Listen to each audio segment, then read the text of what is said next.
વડોદરાના કારેલીબાગ વિસ્તારમાં નિર્માણાધીન નવીન કાર્યાલય નમો કમલમનું સીઆર પાટીલના હસ્તે લોકાર્પણ થયું હતું। શહેર ભાજપના નવીન નમો કમલમ કાર્યાલયે સનાતન ધર્મના સંતો પહોંચ્યા હતા, જેમાં વૈષ્ણવ સમાજ, સ્વામિનારાયણ સંપ્રદાય, બ્રહ્મકુમારીના સંતોએ પધરામણી કરી હતી। સંતોએ શહેર ભાજપ પ્રમુખ ડોક્ટર વિજય શાહને આશીર્વાદ આપ્યા હતા।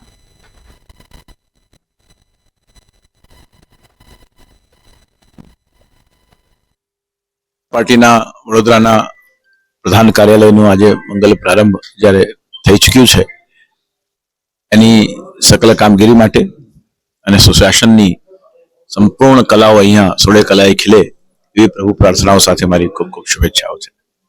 નવા કમલમથી એક જ વિચાર આવે છે કે આજે રાષ્ટ્રીયની એકતા માટે જે આપણા અત્યારના તત્કાલીન પ્રધાનમંત્રી શ્રી નરેન્દ્રભાઈ જે મહેનત કરી રહ્યા છે, એવી જ રીતે વડોદરા શહેરને સંગઠન કરવા માટે ડોક્ટર વિજયભાઈ અને સમગ્ર ટીમ જે મહેનત કરી રહી છે, એનાથી મને તો એક જ વિચાર આવ્યો કે હવે સંગઠનની શક્તિ વધશે અને ભારતીય સંસ્કૃતિની એ ઉજાગર થશે। એટલે આજના દિવસ માટે અમે ખૂબ ધન્યતા અનુભવીએ છીએ કે સાધુ સંતો હિન્દુ પરંપરાના સૌથી શ્રેષ્ઠ વ્યક્તિ છે કે જેમના આશીર્વાદને કારણે આપણને સારા વિચાર પણ આવે, જેમના આશીર્વાદને કારણે આવનારા સમયમાં આપણે સારા નિર્ણય લઈ શકીએ અને આ સારા નિર્ણયના કારણે વડોદરા શહેરના વિકાસમાં આપણે સૌ સહભાગી થઈ શકીએ। ત્યારે આજના દિવસે એમના તરફથી આવેલા આ સુંદર મજાના આશીર્વાદ અને એમનું શ્રદ્ધાપૂર્વક કરેલું અમે પૂજન અમે માનીએ છીએ કે વડોદરા શહેરના વિકાસમાં સૌથી મહત્વનું કારણ રહેશે।